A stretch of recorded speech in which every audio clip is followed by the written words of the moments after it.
امروز در کشور نشریه‌های چاپی خیلی زیادند و مطلب‌های گوناگون سیاسی و اقتصادی، اجتماعی و فرهنگی را به تب می‌رسانند.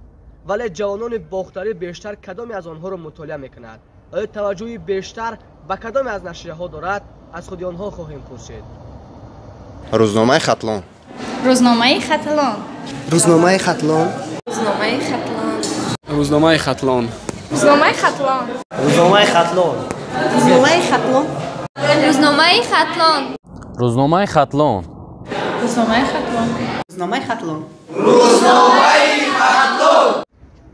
با روزنامه خطلان ابونه شوید و از مطلب‌های گوناگون سیاسی و اقتصادی، اجتماعی و فرهنگی ولایت خطلان آگاهی پیدا نمایید.